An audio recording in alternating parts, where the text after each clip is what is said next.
मुख्यमंत्री एकनाथ शिंदे यांनी केली प्रभू श्रीरामाची महाआरती। अयोध्याच्या रामजन्मभूमीच्या पार्श्वभूमीवर महाराष्ट्राचे मुख्यमंत्री एकनाथ शिंदे यांनी ठाण्याच्या प्रसिद्ध कोपिनेश्वर मंदिरातील श्रीरामाच्या देवळात मंदिरात उपस्थित राहून आरती केली। यावेळी खासदार डॉक्टर श्रीकांत शिंदे, जिल्हाधिकारी अशोक शिंगारे, महानगरपालिका आयुक्त अभिजित बांगर, माजी महापौर नरेश मस्के, उपनेते प्रकाश पाटील, माजी महापौर मीनाक्षी शिंदे, आमदार रवींद्र फाटक। यावेळी प्रकाश पाटील यांच्याकडून चांदीची गदा देण्यात आली असता त्यांनी मंदिराच्या ट्रस्टींना देऊन रामाच्या मंदिरात ठेवण्यासाठी सांगितले। यावेळी प्रकाश पाटील यांच्याकडे कोपिनेश्वर मंदिराच्या जीर्णोद्धारासाठी 5 लाखाचा धनादेश यावेळी ट्रस्टींना दिला।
ठाणेकर मालमत्ता करदात्यांसाठी करातील व्याज माफी अभय योजना 31 डिसेंबर 2023 पर्यंत मालमत्ता करावरील 100% व्याज माफ। तसेच 1 जानेवारी ते 15 जानेवारी 2024 या कालावधीमध्ये मालमत्ता करावरील 75% व्याज माफ। त्याचप्रमाणे 16 जानेवारी ते 31 जानेवारी 2024 या कालावधीमध्ये मालमत्ता करावरील 50% व्याज माफ। तरी सदर व्याज माफीच्या अभय योजनेचा ठाणेकर करदात्यांनी लाभ घ्यावा। महानगरपालिकेच्या कोणत्याही संकलन केंद्रावर कर भरण्याची सोय आहे। एटीएम, डेबिट, क्रेडिट कार्डद्वारे कर भरण्याची सुविधा उपलब्ध करून देण्यात आली आहे। सोमवार ते शनिवार या दरम्यान सकाळी 10:30 ते सायंकाळी 5 वाजेपर्यंत संकलन केंद्राची वेळ असून करदात्यांच्या सोयीसाठी रविवारी संकलन केंद्र सकाळी 10:30 ते दुपारी 1:30 वाजेपर्यंत सुरू ठेवण्यात येत आहे। यासोबतच ठाणे महानगरपालिकेच्या propertytax.thanecity.gov.in या संकेतस्थळावर ऑनलाईन पद्धतीने मालमत्ता कर भरण्याची सुविधा उपलब्ध करून देण्यात आली आहे।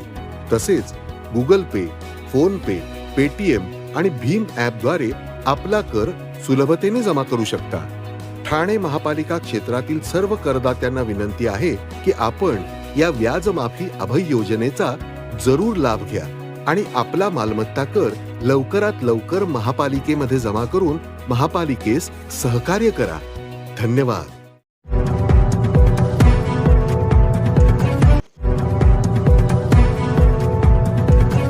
सर्व नागरिकांना आवाहन करण्यात येत आहे की सध्या डासांमार्फत पसरणाऱ्या डेंग्यू या आजाराचा प्रसार रोखण्यासाठी प्रत्येकाने पुढील प्रमाणे कार्यवाही करावी।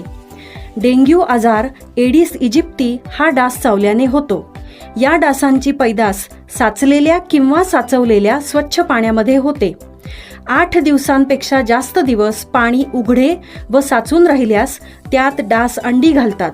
अंड्यांच्या अळ्या तयार होऊन पुढे डास तयार होतात। यासाठी आपल्या घरातील पाणी साठे उदाहरणार्थ बॅरल्स, पिंपे, टाक्या, हौद, रांजणे इत्यादी दर आठवड्याला रिकामे करून घासून पुसून कोरडे करून पुन्हा भरावे।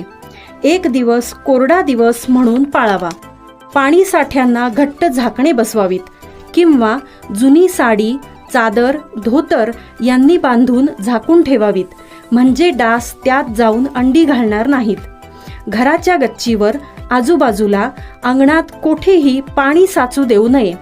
भंगार सामान उघड्यावर टाकू नये, उदाहरणार्थ टायर्स, प्लास्टिक सामान, कुंड्या, टाकाऊ वस्तू इत्यादी।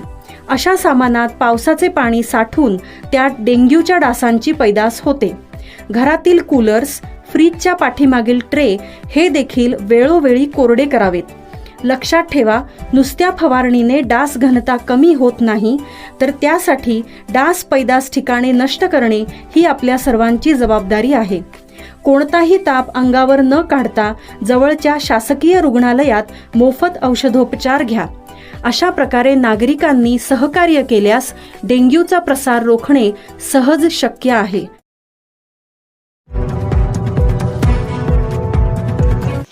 अयोध्येतील राममूर्तीच्या प्राणप्रतिष्ठेनिमित्त ठाण्यातील जैन मंदिरामध्ये श्री रामलल्लाची महाआरती.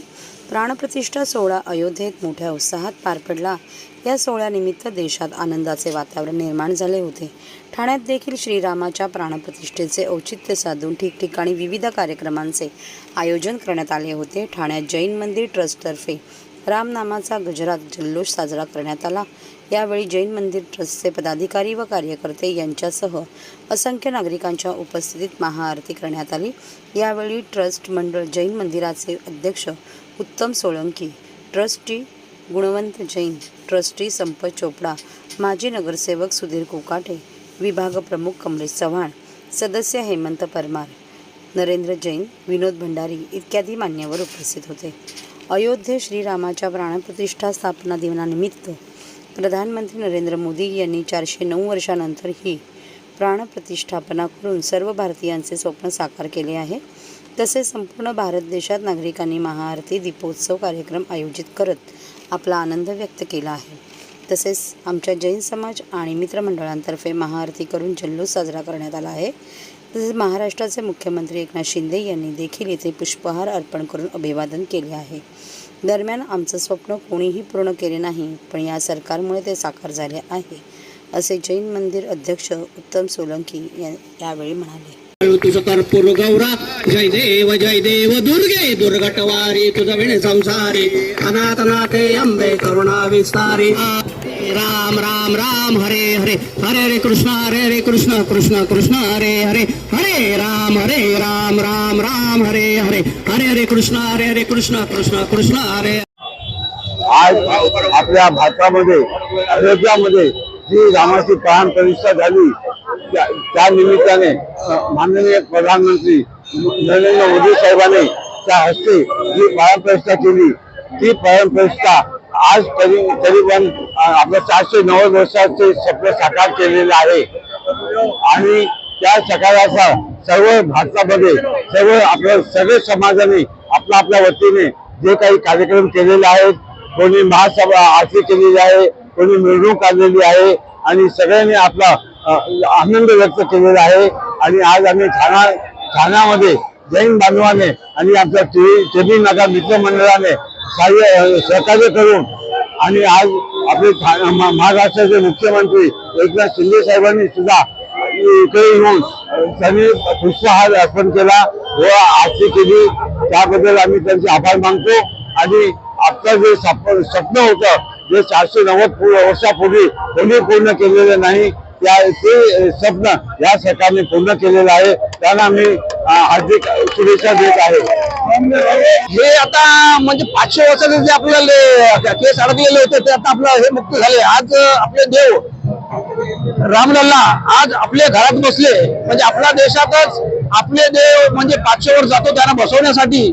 म्हणजे आपल्यासाठी खूप मोठा म्हणजे दुःखाचा क्षण होता, तो आता निघून आता सुखाचा क्षण चालून झालाय. आता म्हणजे एकच हाक मारायची आहे, जय श्रीराम, जय श्रीराम. आज का जो दिन है ये इतिहास में नहीं, मतलब वर्तमान में नहीं, भविष्य में ये दिन को याद किया जाएगा. दिवाली तो हम दिए मनाते ही है, लेकिन आज का दिन मतलब जैन हो, सिख हो, कोई भी कास्ट हो, लेकिन आज का जो दिन है ना, उस दिन में सभी को हिंदूमय बना दिया है. आज का जो दिन है वो हिंदूमय का दिन है. हम सब एक है, हम सब हिंदू है. इसीलिए आज ये बोलना जरूरी था कि हम जैन समाज होते हैं, हम लोग जैन समाज में हम पर्युषण मनाते हैं. सिख वाले जो होते हैं वो सिख का त्योहार मनाते हैं, मुस्लिम जो होते हैं वो मुस्लिम त्योहार मनाते हैं. लेकिन आज का एक दिन ऐसा है कि जहाँ पे न कोई हिंदू, न कोई मुस्लिम, न कोई सिख, आज हम सभी लोग क्या है, हिंदू. ये हमारे हमारे प्रधानमंत्री नरेंद्र मोदी जी से खूब मतलब अनुरोधना उनकी करूंगी कि आज का जो दिन उन्होंने जो पूरे भविष्य में याद रहेगा कि ऐसा ना कभी बन सकता था ना कभी हो सकता था। तो बहुत बहुत धन्यवाद पूरे जैन समाज की ओर से। और हमारे सीएम एकनाथ शिंदे साहब जी से भी मैं खूब अनुरोधना करूंगी कि आज उन्होंने हमें ये बॉम्बे में कि आज हर गली गली में हर रोड रोड में आपको दिए मिलेंगे। तो खूब अनुरोधना की सर एक दिन के लिए नहीं, साल में 2 दिन में ऐसे त्योहार आने चाहिए कि हम सब हिंदू में दिखे।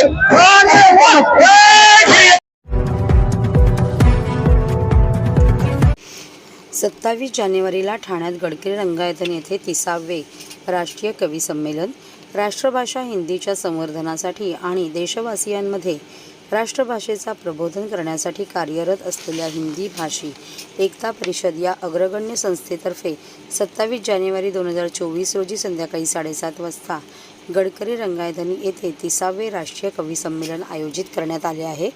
या कार्यक्रमाचे संयोजक ॲडव्होकेट दरम्यान सिंह विष्ट आहेत। या कार्यक्रमाचे सहसंयोजक अरुण जोशी असून या संमेलनाचे अध्यक्ष ज्येष्ठ समाजसेवक ओमप्रकाश शर्मा आहेत। या कवी संमेलनामध्ये हास्यसम्राट शशिकांत यादव, कविता तिवारी, शंभू शिखर, प्रियांशू गजेंद्र, पार्थ नवीन, मुन्ना बॅटरी, साक्षी तिवारी इत्यादी कवी आपल्या कविता पठण करणार आहेत। हे कवी संमेलन यशस्वी होण्यासाठी आयोजन समितीमधील डॉक्टर सुशील इंदोरिया, ॲडव्होकेट सुभाष झा, RK सिंग, महेश जोशी, प्रदीप गोयंका, महेश बागडा, अशोक पारेख, राजेंद्र दत्तीज, राजेंद्र शर्मा, पवन शर्मा, विजय वस्तव्या, मदन शर्मा हे परिश्रम करत आहेत। कार्यक्रमात प्रवेश विनामूल्य ठेवण्यात आला आहे। सर्व लोकांनी मोठ्या संख्येने उपस्थित राहून कार्यक्रमाची शोभा वाढवावी असे आवाहन कार्यक्रमाचे संयोजक ॲडव्होकेट दरम्यान सिंह बिष्ट यांनी केले आहे। जैसे आप सब लोग को पता है कि स्वर्गीय एडवोकेट BL शर्मा पिछले 29 सालों से राष्ट्रीय कवि सम्मेलन का सतत आयोजन करते जा रहे थे। उनसे प्रेरणा लेते हुए इस साल उनकी अनुपस्थिति में पहली बार यह जिम्मेदारी मुझे मिली है। तो 30वां राष्ट्रीय कवि सम्मेलन हम इस साल आयोजित करने जा रहे हैं, जो कि गडकरी रंगायतन में 27 जनवरी को 7:30 बजे शुरुआत हो जाएगा। इसमें देश के जाने माने कवि आ रहे हैं। कौन कौन कवि इस सम्मेलन में आ रहे हैं? इस सम्मेलन में सुश्री कविता तिवारी लखनऊ से आ रही है, शंभू शिखर सम्राट हास्य सम्राट नई दिल्ली से आ रहे हैं, प्रियांशु गजेंद्र बहुत बड़े गीत सम्राट है बाराबंकी से आ रहे हैं, पार्थ नवीन ये हास्य कवि है जयपुर से आ रहे हैं, मुन्ना बैटरी ये भी हास्य कवि है मंदसौर से आ रहे हैं, और सुश्री साक्षी तिवारी वीर रस की कवित्री है उत्तर प्रदेश से आ रहे हैं। तो जैसे मैंने पहले कहा कि देश के सबसे बड़े संचालक मंच सम्राट शशिकांत यादव मंच संचालक के रूप में देवास से आ रहे हैं। सर, इस कवि सम्मेलन में पुरस्कार भी दिया जाता है। हाँ जी। इस बार कौन कौन से अतिथि को पुरस्कार दिया? हाँ जी, स्वर्गीय एडवोकेट BL शर्मा जी पिछले 29 सालों से इस कार्यक्रम में 3 लोगों का सत्कार किया करते थे और पुरस्कार दिया करते थे।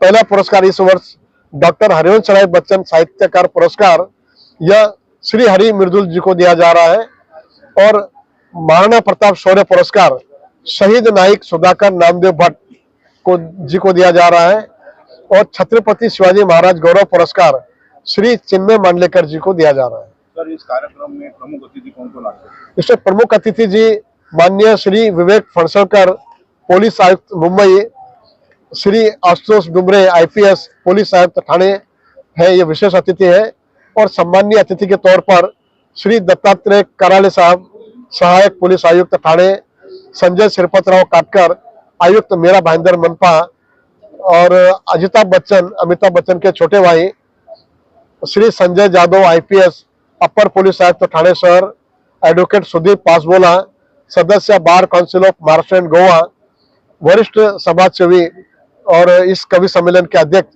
श्री ओम प्रकाश शर्मा जी, और मुंबई शहर दिवाणी व न्यायालय के अध्यक्ष विद्यमान अध्यक्ष एडवोकेट रवि प्रकाश चौधरी जी उपस्थित रहेंगे। कार्यक्रम का स्वरूप कैसा रहेगा? कार्यक्रम का स्वरूप ऐसा है कि शुरुआत जो हम लोग दीप प्रज्वलन से करने जाने वाले हैं, उसके बाद जो 3 सत्कार मूर्तियां हैं उनका सत्कार किया जाएगा, और 11,000 की राशि इनको और सम्मान चिन्ह इनको भेंट दिया जाएगा। उसके बाद कवियों का सम्मान होगा और अतिथियों का सम्मान होगा और उसके बाद हम सीधा जो है कार्यक्रम शुरुआत करेंगे। और ये जो सम्मेलन का जो काम, ये स्वागत समारोह का जो कार्यक्रम होगा, ये 15-20 मिनट का ही होगा। तो लोगों का आह्वान क्या करेंगे? लोगों का आह्वान है कि जो BL शर्मा जी ने हमको प्रेरणा दी है कि 29 सालों से उन्होंने अनुकूल और प्रतिकूल हालात में यह कार्यक्रम जारी रखा। मैं लोगों से विनती करता हूं कि आप अधिक से अधिक लोग इस कार्यक्रम में आए ताकि हमको प्रोत्साहन मिले और हम अगले वर्ष भी यह कवि सम्मेलन जारी रखें। और जो एडवोकेट BL शर्मा जी का जो स्वप्न है कि एक राष्ट्रीय कवि सम्मेलन हर वर्ष थाने में होना चाहिए, तो उसको कंटिन्यू किया जा सके। BL शर्मा को आप किस तरह श्रद्धांजलि अर्पण करेंगे? BL शर्मा जी को सबसे बड़ा आह्वान हमारा यह है कि BL शर्मा जी ने यह कवि सम्मेलन को इतना विराट स्वरूप देके रखा है, तो हमारी श्रद्धांजलि है कि जो उन्होंने विराट स्वरूप देके रखा, हम उसके अगल बगल भी हम लोग पहुंच जाएं और यह कार्यक्रम सफल रूप से समाप्त हो जाए। यही हमारे लिए सबसे बड़ी श्रद्धांजलि होगी।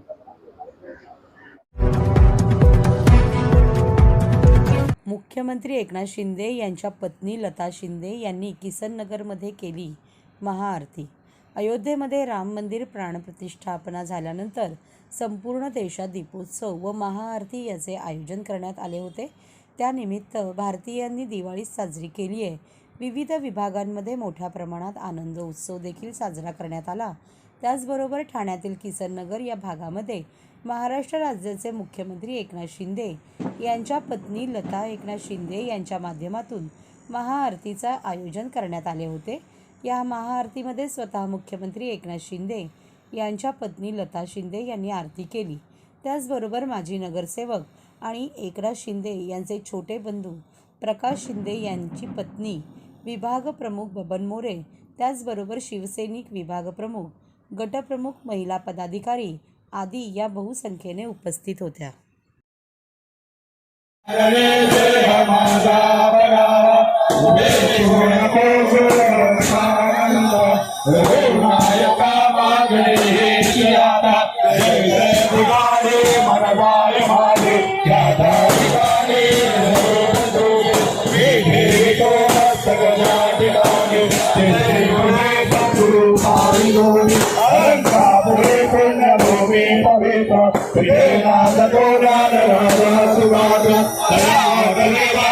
आज पूर्ण आनंदाचा दिवस आहे।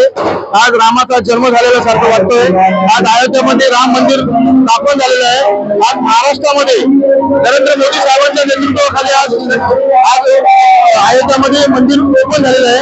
आणि त्याच आपले महाराष्ट्राचे मुख्यमंत्री एकनाथ शिंदे साहेबांच्या नेतृत्वाखाली पूर्ण महाराष्ट्राचे मंदिर त्याच्यामध्ये सगळे दिवाळी साजरा करण्यात आलेली आहे।